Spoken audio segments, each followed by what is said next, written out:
Dry circuit जो होता है वो टूथ एक्सट्रैक्शन के बाद हो रहा होता है।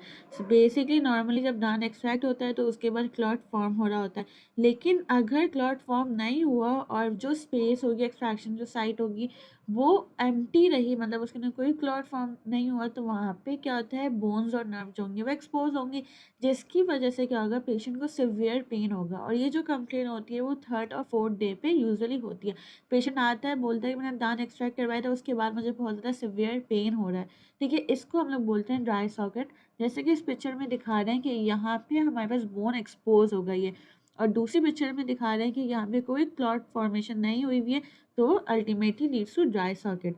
अब इसके कॉजेज़ क्या होते हैं? कॉजेज़ ये होता है कि फिब्रिनोलाइटिक एक्टिविटी बहुत ज़्यादा बढ़ी हुई है, मतलब क्लॉट फॉर्म हो रहा है और बहुत जल्दी जल्दी टूट रहा है। इसकी बहुत ज़्यादा कॉजेज़ हो सकते हैं, या फिर पेशेंट जो होगा वो बहुत ज़्यादा थूक रहा है, जो स्प्लिट बहुत कर रहा है, या फिर वो स्मोकिंग कर रहा है, स्मोकिंग की वजह से क्लॉट फॉर्म नहीं होता, या फिर वो स्ट्रॉ का इस्तेमाल कर रहा है या विगरस रिंसिंग कर रहा है, तो उसकी वजह से हमारे पास ड्राई सॉकेट हो सकता है। नंबर सेकंड ये है कि ये ज़्यादातर थर्ड मोलर की सर्जरी की वजह से होता है, या फिर थर्ड मोलर या फिर मैंडिबल की एक्सट्रैक्शन की वजह से होता है। और अगर ट्रॉमा बहुत ज़्यादा हुआ तो उसकी वजह से हो सकता है, या फिर बैक्टीरियल कंटेमिनेशन हो गई, या फिर बोन की इन्फ्लेमेशन हो गई, या फिर इन्फेक्शन हो गया। और कुछ पेशेंट्स जो हार्मोनल बर्थ कंट्रोल पिल्स ले रहे होते हैं जिसके अंदर ईस्ट्रोजन होते हैं, वो भी क्लॉट फॉर्मेशन कम करवा रहा होता है, तो उसकी वजह से ड्राई सॉकेट हो जाता है।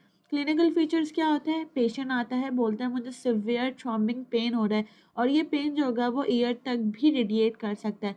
जब हम लोग ऊपर से देखेंगे, सॉकेट जो होगा वो पूरा एम्प्टी होगा, उसके अंदर कोई क्लॉट फॉर्मेशन नहीं होगी।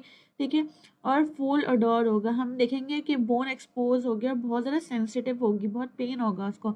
इन्फेक्शन के साइन कोई नहीं होता, कोई फीवर नहीं होगा, कोई स्वेलिंग नहीं होगा, लेकिन सिर्फ पेशेंट बोलेगा मुझे पेन हो रहा है। अब इसको हम लोग मैनेज कैसे करते हैं? अगर आप कोई पेशेंट आएगा तो सबसे पहले हमने उसके सॉकेट को अच्छे से इरिगेट करना है with the normal sterile sterile सेलाइन से। हमें उसको क्यूरेट नहीं करना है, क्योंकि अगर बोन को क्यूरेट करेंगे तो उसकी वजह से पेन बहुत ज़्यादा होगा। अगर कोई भी क्लॉट फॉर्मेशन हुई हुई, थोड़ी सी भी हुई हुई, उसको प्रिजर्व करना है। और उसके बाद हम लोग मेडिकेटेड ड्रेसिंग डालते हैं, जिसको हम लोग बोलते हैं आइडोफॉर्म गॉज, या फिर एल्विलो जेल भी कह रहे होते हैं। इसके अंदर यूजेनॉल होता है, ट्रॉपिकल एनेस्थीसिया होता है। यूजेनॉल जो होता है वो पेन रिलीफ के लिए होता है, और ट्रॉपिकल एनेस्थीसिया जो होता है वो बेंजोकेन होता है। इसके बाद जो हम लोग लगाते हैं और फिर फिगर ऑफ 8 सूचर कर देते हैं। ठीक है, और फिर उसके बाद पेशेंट को थोड़ी देर बाद पेन रिलीफ हो जाता है, फिर उसको फॉलो अप पे रखते हैं, और 3 से 5 दिन बाद उसको, हर 3 से 5 दिन में उसकी ड्रेसिंग जो होती है वो चेंज करते हैं। ठीक है, और फिर 3 से 5 दिन तक करते हैं, और फिर उसके बाद जब पेन खत्म हो जाए तो फिर हम उसको अब नहीं करते, अब उसको छोड़ देते हैं सॉकेट को फॉर हीलिंग के लिए।